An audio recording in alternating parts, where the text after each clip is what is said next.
Mr. Vice President, Mr. Speaker, members of the Senate, of the House of Representatives,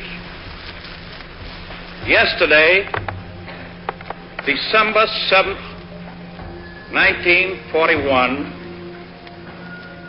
a date which will live in infamy, the United States of America was suddenly and deliberately attacked by naval and air forces of the Empire of Japan. I was sitting out in front of my girlfriend's house, Phyllis Perry, who later became Phyllis Bolin, and we were sitting up in my dad's car in front of her house. Her younger sister came running out and said, "Pearl Harbor's been bombed." I was on my way to southern Indiana to visit my present wife, and I was driving a 1940 Chevy, and I heard Franklin D. Roosevelt come on the car radio announcing that Pearl Harbor had just been bombed and a state of war exists between the United States of America and the Empire of Japan. We're having a rehearsal for a Christmas effort at the church, and I came back from that rehearsal effort, went home and turned the radio on, and that's when I got the first word on the Japanese had bombed Pearl Harbor. Pearl Harbor was the battle cry. For Dale Bolin, John Craig, and Jim Hansen, that cry was answered with service in the 70th Infantry Division. They were but three of more than 16,000 soldiers who went through the ranks of the 70th Infantry Division during World War II. The 70th began its history in the United States Army in June 1943 when it was formed at Camp Adair, Oregon. For the soldiers who trained there, rain, hot weather, and poison oak were constant companions. First time, I guess, in Oregon, wet, it was spring, but, the people were good. Following a year of training at Camp Adair, the division was moved from Adair to Fort Leonard Wood, Missouri. They arrived in July 1944 and prepared for overseas movement, leaving for the ETO in November 1944. The three infantry regiments of the division arrived in Marseille, France in early December 1944. They were immediately organized into Task Force Heron, named for its commanding officer. The task force was immediately assigned to the 7th Army. We were all thinking the same thing, the uncertainty of what we're going to be facing. We're going to be facing death. We knew that we weren't as trained as we'd like to have been. The soldiers were assigned to the front on December 28, 1944. They found themselves facing the Germans close to the Rhine River near Bischweiler, France. It was the coldest winter on record, which made digging foxholes and staying warm a challenge. We didn't freeze to death. The warmest we got was when it came our turn to sleep. There were always enough guys, 2, 3, 4 guys in a foxhole area, and so that at least one would be on guard all the time. So that meant you could get some sleep, and when you slept, well, you just pulled the blankets over your head. Every GI carried 2 blankets, and you matched up with another guy, so you had 4 blankets. You had a shelter half to put on the ground, put the blankets on, and with those 4 blankets and another body right there,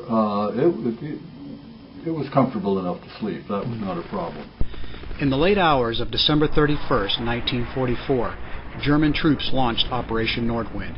For many in the 70th, it was their first introduction to combat. I heard some tanks coming up in the little town of Barenthal, and we were dug in on this hill overlooking Barenthal.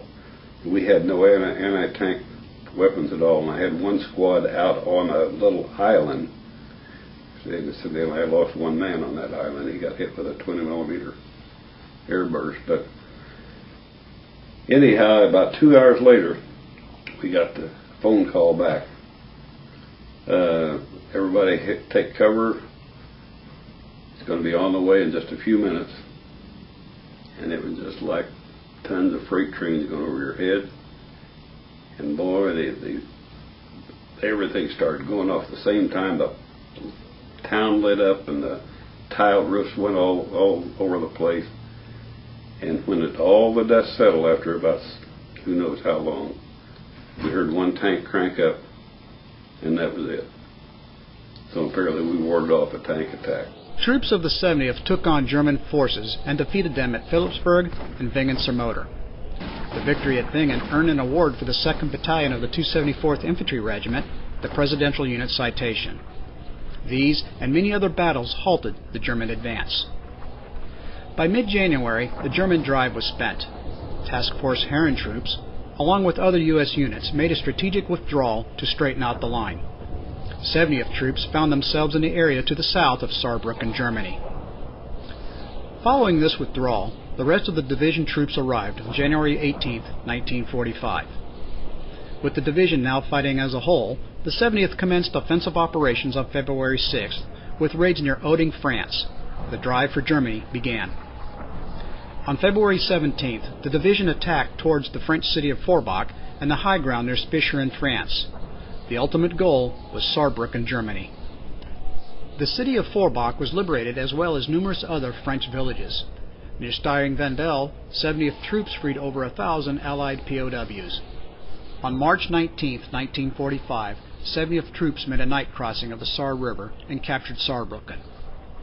Soon after, a link-up was made with Patton's Third Army. After this link-up, the division went into reserves. It performed what amounted to occupation duty until the guns went silent on May 7, 1945. The war was over. We were in Biebrich, Germany, and we heard it on the AFN radio first, and so we walked on outside, and all of a sudden the regimental band came down the street and playing our usual martial music, and it was of course in celebration of VE Day. In October 1945, the division returned home. It was then deactivated. In a war to defeat Nazism, the division suffered 3,612 killed, wounded, and missing in 86 days of combat.